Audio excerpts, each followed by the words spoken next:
อืมอืมจินอย่างไหนนี่นะเห็นยังนี่นะนอนเอาแล้วท่านหมอคือเป็นแบบนี้นอนโอ้เป็นอะไรคือนอน อืม เป็นอะไรเนี่ยนี่นะ นอนเป็นไรนะนอน 7 บาท 7 บาทนะ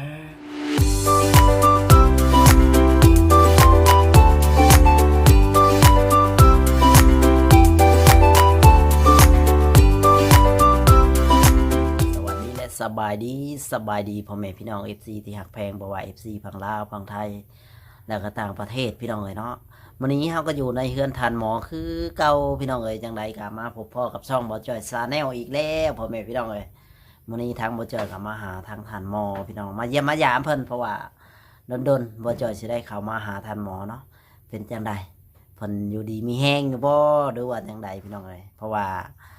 ทางบ่จ้อยก็ได้เดินทางเก่ามาที่บ้านที่เฮือนเพิ่นคือเก่าเนาะพี่น้องเอ้ย เอาไปพูดไปคุยไปติดตามรับชมน้ำกันเลยพี่น้องกับทานหมอพี่น้องเลยเนาะไปมาเธอนั่งคอโลอยู่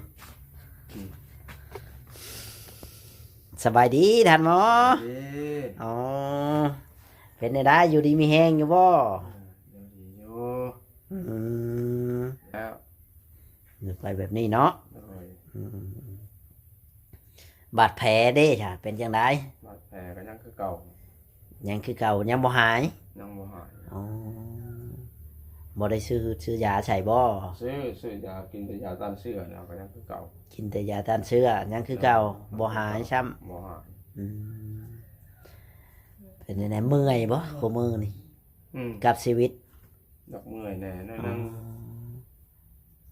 ดอกเมื่อยแน่ อยากเมื่อยบ่ ดอกเมื่อยแน่ อืมบ่มีใครเข้ามาหาบ่ขมือ บ่ อ๋ออยากยากเนาะ หน่อย ในเมื่อเฮือนชานแล้วแหละมันก็อยากยากในแหละพี่น้องคนก็บ่อยากคอยเข้ามาหา หน่อย ทานหมอเพราะว่าก็อยู่ไปเนาะ อยู่ไปนี่นะ อืมบาดแผลก็ยังบ่หายทางทานหมอนี่ก็ได้พี่น้องยังถือว่าเจ็บหนักอยู่ เจ็บอยู่ สู้ต่อไปนั่นแหละท่านหมอเอ้ย หน่อยยายังก็ใส่ยายังก็ใส่ แต่กับบ่หาย บ่หายบ่กว้างบ่หอมซ้ำเก่าก วางบ่หอมสำเก่า ซ้ำเก่าย ายังก็แล้วเนาะ ยายังก็ใส่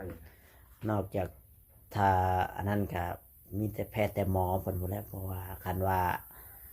มีปัจจัยมีหยังพี่น้องเอ้ยเนาะ หน่อย แต่ว่านี่ก็คือแบบนี้ก็อยู่ไปเนาะจักสิเป็นจังใดยังบ่จัก บ่จักไทยมาเบิ่งเช้านี้อ๋อมันออกคือบ่ไปผมไปหาหมอแล้วไปห้องหมอนี่ทิศนึง อืมไปอีกบ่ได้ไปแล้วพี่น้องเนาะจะเฮ็ดได้ยากพี่ก็สิไปหัดไปนี่ก็ยากนำเงินนำคำนำรถนำรางเนาะ หน่อย มันก็บ่คือแบบว่าเฮามีเงินมีคำเฮาสิซอยตัวเองได้เพราะว่ามาฮอดจุดนี้เนี่ยมันก็แบบลำบากนะเด้พี่น้องทางทันหมอกันนะ ลำบากแฮงเลย มีเฮือนแล้ว คิดว่าเจ้าของสิมีความสุข หน่อย เพราะว่าทุกข์ย้อนหยังทุกข์ย้อนว่าเจ้าของบ่แข็งแรง หน่อย ยังเป็นบาดเป็นแผลเนาะ หน่อย แบบว่ามันทุกข์ตัวนี้แหละว่ะ หน่อย อ๋อตัวอื่นเรื่องเฮือนเรื่องดินเรื่องร้อนมีบนอยู่บนเศร้าแล้วก็สบายแบบนึงเนาะ หน่อย แต่ก็ว่ายังทุกข์ใจที่ว่าบาดแผลบ่เศร้าแต่บ่ฮู้ว่าสิอยู่เฮือนฮอดมื้อใด หน่อย มันย้อนมันบ่เศร้าเนาะ หมดเศร้าเลยมันนั่นจากเศร้าโดนเศร้าแล้วมันนี่โดนไปโดนมันออกฮ้อนเลย อ๋ออยากเศร้าย้อนแบบว่า บาดแผล หน่อย แบบว่าชีวิตสิอยู่แบบใดเนาะว่า หน่อย บาดแผลนี่มันบ่เศร้ามันอาจมันดนได้ท่านหมอ ก็ เนาะ 4 เดือน 5 เดือนเนี่ยมันเป็นบาดกายครับ ค่อยก็ว่ามันเป็นบาดกาย เพราะว่าเฮาบ่ได้ไปหาหมอแต่ทีแรกเด้มันบ่ได้แบบเฮาปัวตัวนี้ให้มันดีก่อนนะ ไปนี่กันไปหาเขานี่เขาสิยิบเป็นเขา เมนนั่นแหละเพราะว่ามันกายเลยมันบาดใหญ่ได้บาดนี่แบบมันเจ้าอาบน้ำอาบนายมันบ่แห้งบาดนี่ หน่อยเขา ไปหาเขาเขาจะทำแผลไหมเขา อืม ทิศนึง บ่ได้ว่าอาทิตย์หนึงแล้วเฮาบ่ฮู้คือกันแน่นี่ เนาะก็ทิศนึงก็เลยไป นี่พี่น้องเอ้ยก็น่าสงสารเราอยู่ดอกพี่น้องเอ้ยเนาะกะชีวิตก็ลองสิได้ดีบัดตอนสุดท้ายก็แบบบาดแผลมันบ่หายมันเป็นบาดกายหรือว่าบาดพยักไปพี่น้องคิดว่าสิชีวิตสิราบรื่นเนาะมีเงินมีชานแบบว่า โดย สิกำลังสิเดินได้อย่างได้ โดย บัดตอนสุดท้ายก็เหงาแบบนี้ พี่น้องเอ้ยชีวิตเปลี่ยนอย่างหนึ่งบัดเป็นอีกอย่างหนึ่งเนาะ โดย อืม มันบ่แห้ง บัดลูกหลานก็มาเบิ่งมาอันนั้นอยู่บ่ บ่ได้ บ่มีใครมาบ่ ไม่มาใกล้นะ อ๋อแม่นบ่เขาว่าคันให้เขาเบิ่งนี่เจ้าอยากให้เขาซื้อปิ้งไก่ซื้อซีนซื้อปลา บ่ มา เขาเอาคนใส่ร้ายดอกอันนั้น โอ้ ไม่ได้ว่าดอกว่าสิเป็นปูเป็นปลาใส่กระเด็นเป็นใบมาให้กินกับกิน โอ้แล้วว่าใครมาเบิ่งว่ามาเบิ่งให้ซื้อนั่นซื้อนี่มาให้กินของแซ่บๆบ่แม่นบ่ บ่แม่นเขาเอาไปซื้อ อ๋อเขาเอาไปซื้อใส่ลายทันหมอเนาะ โดย แต่จริงมันบ่แม่น บ่แม่นเขาไปบ่ได้ไปเถอะบ่ได้เลยค่ะเมื่อกินเป็นไปก็เอามาให้กับกินบ่มาให้แล้วก็ย่าของบ่มีใครมาใกล้เลย อืมว่าเรื่องลูกหลานเนาะนี่เนาะ ลูกหลานกันเล่นเหมือนหลานเล่นเขาก็ไปเยี่ยมลูกน้ำพัวเขาก็ย่าแต่บางทีทานเขาดอกเขาบอกมาไกลกันเลยมันมีคำว่าไกลเลย อืม มันจะลงคำใส่เลยแหล้วอยู่ลำมือ อยู่เป็นหมู่เนาะ โดย ถ้าบ่มีหมู่นี่ให้กลัวนี่ได้จ้ะ แล้ว เฮ็ดกินก็บ่ได้ แต่กินก็ยังบ่ได้มือมันแข็งแฮะ ซอยตัวเองก็ยังบ่ได้ ยังบ่ได้ซอยยังบ่ได้มันแข็ง แม้ที่ซอยตัวเองยังยากพี่น้องเอ้ยทางทานหมอ รู้จักในเหตุบ้าน บัดว่าสิจับได้บัดนักกว่าเก่าบ่นี่นี่ นักกว่าเก่า เอาแล้ว เก่า ว่าสิซอยตัวเองได้บัดนักกว่าเก่าพี่น้อง เข่ง มันเป็นแน่ได เส้นเอ็นมันเข่งเข่งนี่ยันเป็นน้ำบาดนี่ดำเบิ่งเขา มันเข่งมันตึงบ่ บอกน่ะนี่ อ๋อ ท่านหมอเพิ่นมาเบิ่งกับเพิ่นว่าตาบาดดี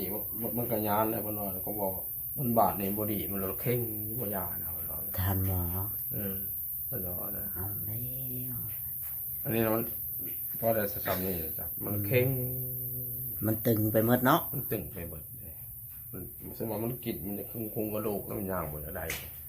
เริ่มสิย่างบ่ได้อีกแล้ว เนี่ยเริ่มเลยเริ่มจะย่างบ่ได้เพราะว่าย่างมันเจ็บเด้ โอ้ นี่มันมึนได้มึนเลย ย่างแล้วมันเจ็บ เจ็บมึนสิมันมึนเพิ่นตี เจ้าเจ้าแต่กี้คิดว่าสิดีขึ้นบัดตอนสุดท้ายเจ็บช้ำพี่น้องเอ้ย เจ็บมึนพูดว่าคนละอย่างมันเพิ่นตีมันมึนเลยมึนก็มึนน้ำเส้นตัวนี้แหละ โน่ย เส้นขามันคือกระโปงนี่นะ อืมหน้าตาทานหมอก็เศร้ามองได้นี่นี่พี่น้องเอ้ยบ่ได้คือแต่กี้เพิ่นสดชื่นแจ่มใสเนี่ยนี่หน้าตาเพิ่นก็เศร้าแบบว่า เห็นแล้วก็อีตนอยู่ดอกเฮาก็ช่วยหยังบ่ได้พี่น้องเอ้ยก็ช่วยได้แต่ว่า มาเยี่ยมมายามแบบนี้แหละเล็กๆน้อยๆมาถ่ายคลิปให้พ่อแม่พี่น้อง FC ได้เบิ่งเพราะว่าทั้งทานหมอนี่ก็อาการก็แย่ไปหน้านะพี่น้องเนาะ โดย คิดว่าแย่ไปหน้าบ่ แย่ไปหน้าบ่พื้นไปเลย อ๋อ ว่าสิบ่พื้นยันบ่พื้นลำบากมัน บ่ได้ว่าอย่างอื่นบ่ได้คิดหยังมากมาย บ่ คิดแต่ว่าบาดแผล เกิดบาดแผลได้มันบ่ดี5 เดือนเลย โอ้บาดแผลมันบ่หายมันบ่เศร้าเนาะ มันฮ้อนเลยมันฮ้อนคือไผนะ โอ้ ฮ้อนแล้วนี่ย่างคนมึนบาดมึนตีนวันนี้ว่าตัวนี้แห้งนะแต่ตัวนี้แห้งตัวนี้มันบ่ได้มึนเบิ่งนี่มึนเบิ่งเป็นบาดเลย อื นะ ม นี่นะย่างให้เบิ่งอันนี้ก็ได้ย่างแล้วมันนี่ก็สิได้จังมันขาตัวนี้บัดนี้ อ๋อ ย่างนี่ได้อยู่นี่ บ่ย่างหลายเจ้าก็บ่ย่างหลาย เพราะว่าร่างกายเจ้ามันบ่คือเก่าแล้วเฮาเบิ่งมันผิดปกติแบบใดแบบหนึ่งอะนะแบบเจ้าก็หน้าตาสูดซีดแบบว่า มันบ่คือแบบตอนที่ว่า ได้มีเฮือนมีชานตอนใหม่ๆแต่ว่าอาการเจ้าในแบบว่าจักมันเป็นแบบใดคือว่า ร่างกายเจ้ามันบ่ เพียบพร้อมอะนะได้เฮือนมากับร่างกายมันอ่อนเพลีย มันบ่เพียบพร้อมเนี่ยเศร้าเลยมันเจ็บเดี๋ยวเวลามันเหมือนเนี่ย คิดเนี่ยคิดหลายอยู่พระอาจารย์ คืดแต่ไม่ได้คืดอย่างอื่นคืดเนี่ยคืดแต่ลำบากเนี่ยบดียันแต่บดีนะ ยันแต่บ่ดี ยันแต่บดี ยันแต่บ่ได้อยู่เห็นลูกเห็นหลานหรือว่าเห็นเฮือนเห็นชานเจ้าของนี่บ่ บกคืดดอกลำลงลำหลานระหว่างเพื่อนช้านี่แหละลูกหลานจะมาบอกมาใกล้เลยลูกหลานมาใกล้ คิดว่าคันว่าเฮาบ่ได้อยู่ในนี่เนี่ยผู้ใดที่มาอยู่แบบนี้บ่หรือว่าคิดว่า โอ้ยแนวไหนบ้านเฮาบ่ดีอย่างฉันอย่างซี่เฮาสิเฮ็ดนี่ได้ไผสิดูแลไผสิปัวอย่างฉันอย่างซี่บ่ คืดโยวัดขโมยคืดโยบาทบดีแบบนี้ก็เอายาหยังไซบาทนี่เสานะ ขันล่มนอนล่มหมอนนอนเสือนี่แห้งกลัวานี่ได้เนาะ หน่อย แห้งแล้ว เห็น ผู้ใดสิมาเบิ่ง นั่นแหละจะไม่มีใครดูแลไม่มีใครเบิ่งเลยใช่ ผู้ใดสิมาเสร็จขี่เจ็บเหนียว หมอมี ขันสิตายก็ตายมินก็มินได้นี่แล้ว หน่อย มันบ่มีคนเบิ่งในบ้านนี่ หน่อยเป็นยังไงเป็นอันนี้ขอทานจะมาบาทนี่บ่ดีจะเป็นอะไรจะไผ่ลวกนะแล้วมันฮ้อนว่ามันจะดีหุ่มเขาบอกซ้ำเก่า อืม เลยแต่เดือน4เนาะมัน4เดือนนะ อืม ซ้ำเก่าบ่กว้างบ่ขวางบางคน อืม ใส่ยาไม่ออกอันนั้นไม่เท่านั้นเพิ่นเอามาให้นะยาใส่บาทเอามาจะไทยล่ะว่าใส่ต้องรู้แล้วว่าใส่แล้วว่าแซ่บก็แซ่บ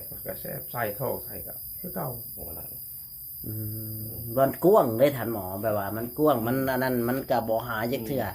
แบบเฮาเห็นเนี่ยเฮาก็จนบ่กล้าเบิ่งอะไรเฮาก็ย่านคือกัน เพราะว่าเฮาเห็นเฮาก็บ่จักในสิซอยเจ้า ก็ คือ ไม่ กัน ไปหมอของหมอนี่เขาสิเฮ็ดใหม่ได้นี่ซัดใส่ใหม่แล้วก็สิยาใส่ซักยาเขา หัวเขาสิหาซีนปาดยิบใช้ใหม่อะแหล้ว อย่างว่า คิดแบบนั้นได้ข่อย เพราะว่ามันกว้างเด้ มันกว้าง คิดว่าแบบนั้นน่าสิเป็นแบบนั้นเฮาก็บ่ฮู้คือกันผู้เพิ่นเป็นแพทย์เป็นหมอเฮาบ่จักอันนี้เจ้าเป็นบาดมันกายแล้วมันเป็นบาดพยักเป็นแบบเฮาบ่ฮู้นะสิเว้าคือกันเนาะ มันบ่สบายแล้วก็โตอันนี้นะพอ แต่เจ้าก็บาดนี้ก็หน้าตาก็เศร้าหมองลง จากเฮาเห็นเจ้าได้เฮือนได้ชานเจ้าสดชื่นขึ้น มีเหือมีแฮมแบบว่า มีกำลังบังชาตอนนี้หน้าตาเจ้าโศกเศร้ามอยมองแบบว่า กลัวว่าตัวเองสิบ่ดีบ่เศร้าบ่หรือว่าจังได โดยกาว่าเป็นไว้นี่มันสิบ่เศร้ามันสิลดลงเลยคิดโอ้ ลดลงแบบว่า ตัวเองก็สิทรมานเนาะ โดยทรมานแหละเดี๋ยวนี้ อ๋อ ทรมานเลย ทรมานแบบว่า อยู่ก็อยู่ผู้เดียวเนาะ โดย มันบ่มีคนเบิ่งแบบว่าบ่มีครอบครัวแล้วมันก็แบบคันอยู่แบบว่าบ่เป็นหยังมันก็อีกแบบนึงเนาะ โดย อันนี้อยู่แบบว่าเป็นบาดเป็นแผลนี่แหละแต่ว่ามัน แผลมัน มันเจ็บมันปวดบาดนี่ เจ็บมันมึนเจ็บมึน อืม ได้ย่างนี่กัดตกแตกได้มันเหมือนเพื่อนจีบนี่มึนตะกี้บ่ได้มึนตะกี้ ตะกี้เดินไหวอยู่เนาะเดินพอได้ กาวาชิรอดอยู่บัดมันตัวนี้บ่ดีมึนบาด กะว่าสิรอดตะกี้ ตะกี้ว่าชิรอดเลย ตอนนี้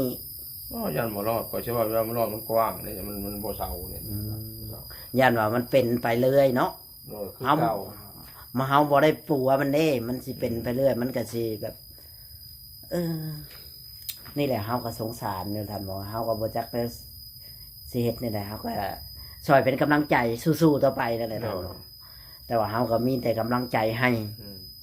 เฮาก็เบิ่งซำเฮาเบิ่งได้ท่านหมอเฮาก็อยากเบิ่งนะเฮาก็เบิ่งแต่หูดูแต่ตา เบิ่งนี่ว่าลงเบิ่งนี่ว่าสิเจ็บสิปวดแห้งบ่ตัวนี้บาดเลย โอ้ตะกี้ว่าเบื้องไหนเจ็บแฮง เบิ่งว่าเบิ่งนี่ไหน เบื้องบ่เป็นบาดเป็นแผล มันบ่ได้เป็นเบิ่งเป็นแผลเนี่ยว่าเป็นอันตัวนี้นะ อ๋อ มาเลยยุดสุดนุดตัวนี้ มันเปลี่ยน ตัวนี้บาดเลยตัวนี้ลดเลยตัวนี้มันยางมันขาดเด็ก อ๋อย างมันเหมือนยอดมันคุ้งกระดูกนะ อืม ก็บ่กว้างบ่หอมนะซ้ำเก่า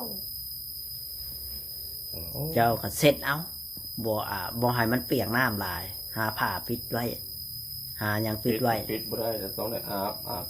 มีแต่เพิ่นนะใส่ยา อืม มันของก็บ่แม่นตะกี้มันเป็นหนองบอกว่าระยะมันเป็นหนองมาในตะค่าใช้ยาที่นี่ยาแล้วหนอง อืม ยาแล้วหนองก็มันเป็นน้ำใสออกไป มันเปื่อย มันเปื่อยอะ อืม มันเปื่อย เฉพาะเฮาเห็นหน้าตาท่านหมอแบบว่า สุดโชมแบบว่า ซีดแบบว่า แบบใดแบบหนึ่งอะนะมันเหมือนแบบ คนมีทุกข์ใจอย่างหนึ่งอะนะ แม่นแหละมันบ่เศร้าเลยมันบ่หายแล้วพยาธิบ่หายก็โตนะ พอหาดบ่หายบัดตัวเองก็อยู่ผู้เดียว เลย บ่มีญาติพี่น้องมาเบิ่งมาแย่ง เลยตะกี้ ยา นะ เขตในไหนคัน ตะกี้น่ะว่าเบิ่งนี่ตะกี้น่ะ อืม ว่าเบิ่งมันลงทางนี้เด้ อืม แล้วผลสุดท้ายมันบ่แม่นเบิ่งนี่บัดนี้ คิดมาแบบว่าน้ำตาอยากไหลบ่ท่านหมอเรา ไหล คิดมา คิดอยู่คิดว่าโอ้ได้เงินได้สารแล้วมันสิเป็นก็เป็นแล้วเนาะลงก็ลงแล้วรถก็ดีมันต้องยาต้องเช้านะ อืม มันเฮาเป็นมาบาดนี่มันบ่ดีบาดนี่นะน้ำตาออกคือกันคืออายน้องก็บ่มีพ่อแม่ก็บ่มีไผเบิ่งไผแย่งมัน อืม แต่ว่าคือในรายกยามันเป็นก็ให้เป็นในเรื่องนี้แต่ว่าคนญาตายก็ให้ตายอยู่ที่นี่นะ อืม แต่ผมว่ามีหยังเอาก็ได้ มีแต่เฮือนนี่แหละเนาะที่เพิ่นเฮ็ดให้ เพิ่นเฮ็ดให้นี่ เฮือนกับดินเนาะที่เพิ่นเฮ็ดให้ที่เพิ่นซื้อให้ เตียงเป็นอันนี้แล้ววันนี้เครื่องวันนี้นะครับเป็นห่วงแห้งอะไรเป็นห่วงตัวเองนี่นะบอกไม่ได้มันจำเป็นนะ มันต้อง เกิดโยกมันบ่เศร้าอะนะเกิดว่าโอ้ปัญญาเท่านี่เห็นสิไปปัวบัดนี้เงินคำก็บ่มีบัดแล้วจำเป็นเกิดนะครับออกอยู่น้ำตา โอ้นอนอยู่นี่น้ำตาไหลบ่ ไหลอยู่ออก ไหลเพราะว่าเฮาคิดแบบบาดแผลบ่หายแบบนี้ มันจะบุรีนะ อ๋อ มันกว้างไปมันกินกระดูกแล้วก็มันเข้าคอกระดูกมันจะกลายเป็นมะเร็งมันเขาเอามาหมดเราก็บุรี นี่แหละพี่น้องเอ้ยเล่าก็จนให้นะเพราะว่าให้ย้อนหยังให้ย้อนว่าบาดแผลบ่หาย ท่านบุรี ยันบ่ดียันบ่เศร้านี่แหละ อย่างมันกินกระดูกไปมันเปื่อยออกแล้วมัน อืม กลายเป็นเส้นตลอดเลยมันก็บุรีแหละ โอ้โหว่ามัน ยิบก็ยิบบ่ได้มาเนี่ย อืม เกิดอยู่นี่ บ่มีคนเบิ่งพี่น้อง มี เอ้ย ไปเบิ่งเลยบอกลูกหลานก็เล่นหลานเขาก็ว่ามาไกลมาทัดตั้งแต่มาอยู่นี่แหละ อธิบายออกรอดในใจเจ้ามีหยังก็อธิบายให้เฮาพังก็ได้เฮาก็รับพังที่ว่าตัวใดเจ้าก็สู้ต่อไปอะไร มัน ตาม มีไผมันนี่ลุงคำใส่นั่นเราก็คือว่าแน่เราก็เท่าแน่เราก็เรามาเนี่ยหาอยู่หากินเนี่ยมันก็กินก็กินว่าได้กินก็ได้กินน้ำกันนี่แหละว่าเฮ็ดอะไรก็เกิดอยู่เรามาเพิ่งเอาอะไรซ้ำเพิ่งแล้วเนาะมีมันอยู่มันนอนแล้วนี่เนี่ยตัวเองมันบ่ซื่นนะบ่มันเป็นบาปนี่บ่ดีเห็นเป็นบาปดีนี่ย่างเด้งก็อย่ามันก็ได้ว่าเฮาจับได้บ่ายได้ แต่ว่าบาปดีนี่มือเฮาต้องย้ำนะ อืม เส้นเอ็นครับ อันนี้มันตึงมืดบ่ นี่มันเข่งมือได้มันเข่งเลย อ๋อแบบละมือเจ้าก็แบบเบื้องนี้มันสิไข้ขึ้น มันไข่เลยเนี่ย เฮาเบิ่งเฮาก็จะฮู้จักว่าเอ้า มันไข่เลย มีหยังบ่ตอดมีหยังบ่อันนั้น มัน น่ะ ไข่โดน มันไข้ เรามีแต่กินยาอันนี้ยาอะมอกอันนี้ให้เบิ่งเราก็ได้ได้อยุ อื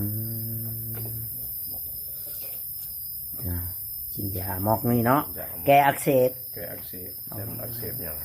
แก้กันไว้ซื่อ กันไว้จะซื้อแต่ผมมียาใส่ ๆอืม มานี่ใส่กินตัวนี้แต่ใส่ยาตัวขาวว่ามาจะไพ่หันกลับมาใส่กับ อืมเขาเอามาให้ โดยก็ยังคือเก่าเขาถามว่าดีแล้วก็ยังโอ้ ท่าน โดนแท้เขาบาด ท่านหมอเลย บ้า เนาะ นนี่นะบ้านไพ่ใหม่นอนลูกนั่นดี